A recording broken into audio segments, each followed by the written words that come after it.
حضرت حسن اور حسین رضی اللہ عنہما. حضرت حسن کون تھے؟ حضرت حسن نبی صلی اللہ علیہ وسلم کے نواسے. الحسن بن علی بن ابی طالب الہاشمی القرشی المدنی الشہید.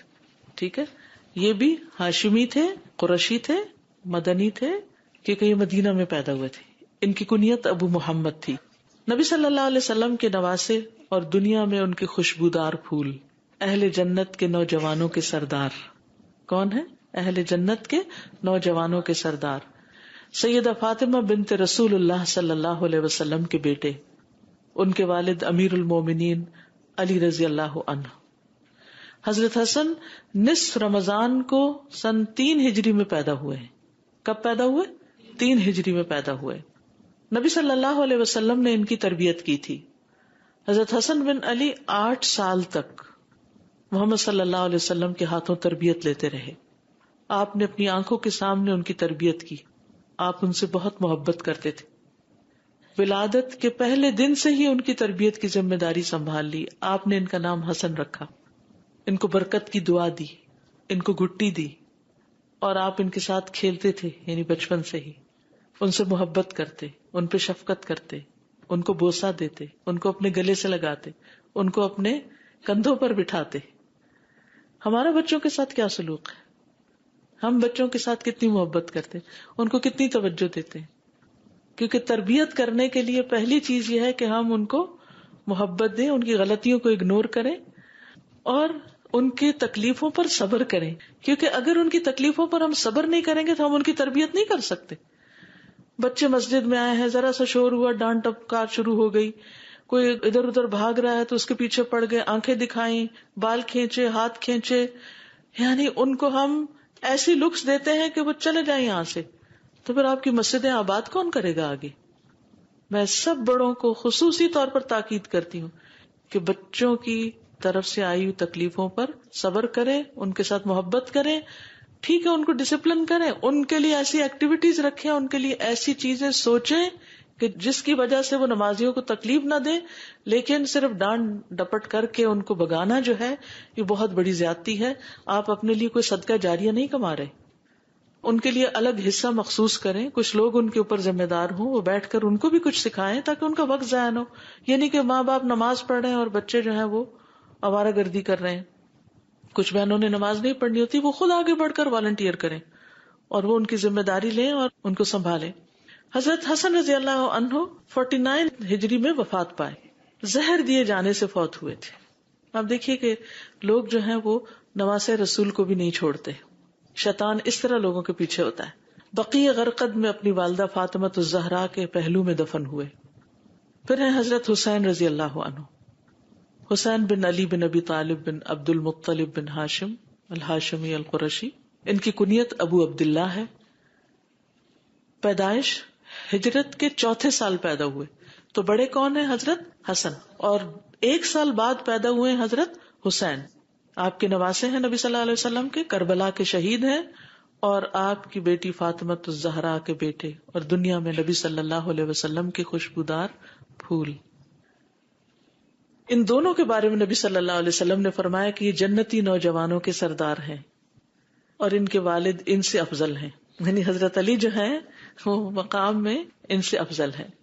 آپ کا ان دونوں کے ساتھ بہت تعلق تھا.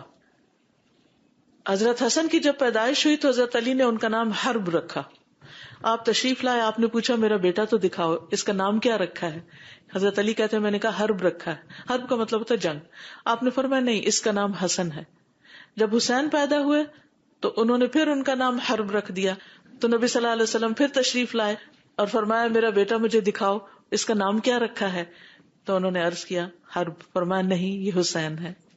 تو اس طرح آپ نے دونوں کے ملتے جلتے نام رکھے اور دونوں ہی بڑے خوبصورت نام ہیں، حسن اور حسین. ملا کر ان کو حسنین بنتا ہے. اب اس سے کیا پتہ چلتا ہے کہ اگر نانا یا نانی یا لڑکی کے پیرنٹس پڑھے لکھے لوگ ہیں تو اگر وہ تھوڑی مداخلت کر کے بچوں کے نام صحیح کرتے ہیں یا ان کی تربیت میں کوئی حصہ ڈالنا چاہتے ہیں تو دوسرے فریق کو اس پر مائنڈ نہیں کرنا چاہیے، ناراض نہیں ہونا چاہیے، بلکہ خوش ہونا چاہیے. ٹھیک ہے نا، اس کو ویلکم کرنا چاہیے. اور اگر نہ بھی ہو تو آپس میں دونوں خاندانوں کی محبت اسی طرح بڑھتی ہے کہ مشورے سے مل جل کے کام کریں. نبی صلی اللہ علیہ وسلم بچوں کے ساتھ کھیلتے تھے. حضرت حسن بن علی کے لیے آپ اپنی زبان نکالتے تھے. آپ اللہ کے رسول ہیں, آپ قرآن کی تعلیم دے رہے ہیں, سنت کی تعلیم دے رہے ہیں, اور جب بچوں کے ساتھ معاملہ کرتے ہیں تو ان کو خوش کرنے والی حرکات کر رہے ہیں. اچھا, اگر ہم میں سے کوئی زبان نکال کے کسی بچے کے ساتھ کھیل رہا تو کہ یہ تو میچور ہی نہیں ہے. نہیں, میچور ہوں جہاں ضرورت ہے میچور ہونے کی, لیکن بچوں کے ساتھ آپ ہر وقت بڑے بنے رہے اور خوف زدہ کرتے رہے ان کو, تو یہ ان کی تربیت میں فائدہ مند نہیں. تو جب وہ آپ کی زبان کی سرخی دیکھتے تو خوش ہو کر اس کو پکڑنے کے لیے ہاتھ آگے بڑھاتے. پھر اسی طرح یعلا بن مرہ کہتے ہیں کہ وہ لوگ نبی صلی اللہ علیہ وسلم کے ساتھ ایک دعوت کے لیے نکلے. تو جب آپ نکلے تو اچانک دیکھا کہ حضرت حسین گلی میں کھیل رہے ہیں. نبی صلی اللہ علیہ وسلم نے اپنے ساتھیوں کو چھوڑا, آگے بڑھے اور آگے بڑھ کر ان کو پکڑنے کے لیے ہاتھ پھیلا دیے, نہیں سرا آؤ میری طرف. تو وہ ادھر ادھر بھاگنے لگے, جیسے بچوں کی عادت ہوتی ہے نا, جب انہیں کہا ادھر آؤ تو وہ آگے پیچھے ہوتے ہیں.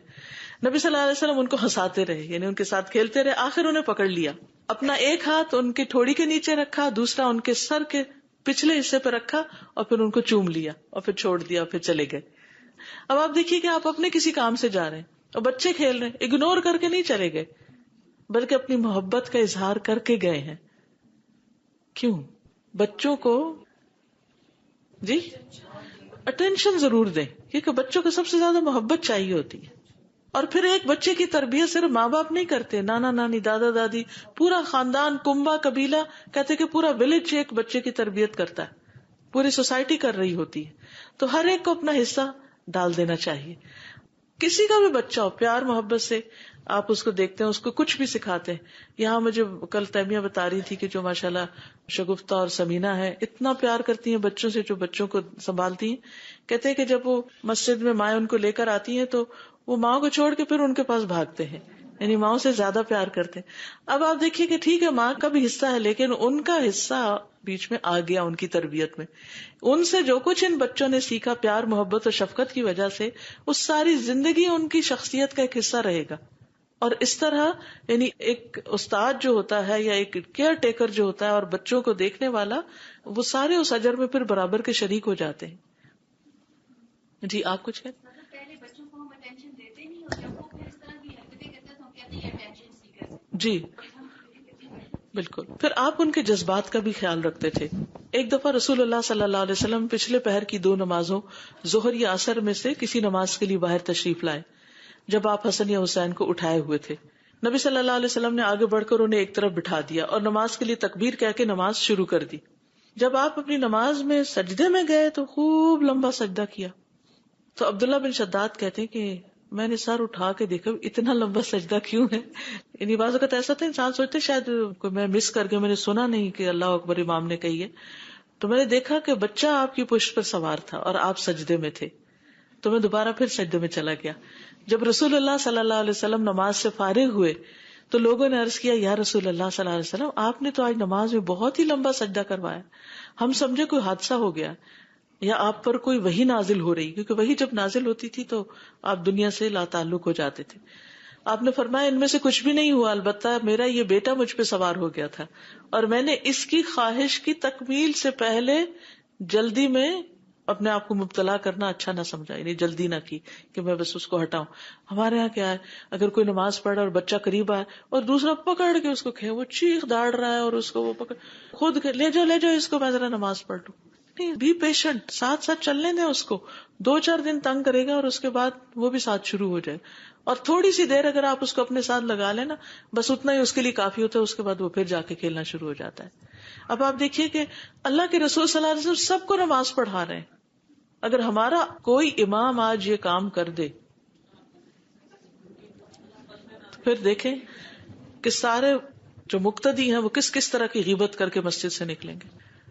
صبر نہیں ہے ہم میں, اصل میں صبر نہیں ہے اور اعتماد نہیں ہے ایک دوسرے پر. ٹرسٹ کا ہونا بڑا ضروری ہے. ابو ہریرہ کہتے ہیں کہ میں دن کے کسی وقت حضور صلی اللہ علیہ وسلم کے ساتھ باہر نکلا, نہ آپ کچھ فرما رہے تھے نہ میں آپ سے کچھ عرض کر رہا تھا, یعنی ہم دونوں خاموش تھے, یہاں تک کہ بنو قینقاع کے بازار میں آ گئے, یہ یہود کا بازار تھا. پھر آپ واپس چل پڑے, یہاں تک کہ فاطمہ رضی اللہ عنہا کے گھر تشریف لائے. پھر فرمایا کیا یہاں چھوٹو ہے؟ کیا یہاں چھوٹو ہے؟ آپ کی مراد حضرت حسن سے تھی. ہم نے سمجھ لیا کہ ان کی والدہ انہیں روک رہی ہیں کہ انہیں نہلا دیں اور ان کے گلے میں خوشبودار ہار ڈالیں لونگ وغیرہ کا. کچھ ہی دیر گزری کہ وہ بھاگتے ہوئے آئے, یہاں تک کہ دونوں نے ایک دوسرے کو گلے سے لگایا, یعنی آپ نے ان کو. تو رسول اللہ صلی اللہ علیہ وسلم نے فرمایا اے اللہ میں اس سے محبت کرتا ہوں, تو بھی اس سے محبت فرما, اور جو اس سے محبت کرے تو اس سے بھی محبت فرما. میں بھی محبت کرتا ہوں یا رب تو بھی محبت کر, اور جو بھی اس سے محبت کرے تو ان سب سے محبت کر. تو آپ دیکھیے کہ اگر ہم چاہتے ہیں کہ اللہ سبحانہ و تعالیٰ کی محبت ہمیں حاصل ہو تو ہمیں کیا کرنا چاہیے؟ آپ کے اہل بیت سے محبت کرنی چاہیے, حضرت حسن حسین سے محبت کرنی چاہیے, حضرت فاطمہ سے محبت کرنی چاہیے. یہ آپ کے محبوب ترین لوگ تھے. پھر اسی طرح آپ صلی اللہ علیہ وسلم نماز پڑھتے, حسن اور حسین دونوں کھیلتے اور آپ کی پشت پہ آ کے بیٹھ جاتے. مسلمانوں نے ایک مرتبہ ان کو پکڑا کہ دور لے جائیں. جب آپ نے سلام پھیرا تو کہا کہ ان کو چھوڑ دو. آپ نے فرمایا میرے ماں باپ قربان جائیں, جو مجھ سے محبت کرے اسے چاہیے کہ وہ ان دونوں سے محبت کرے.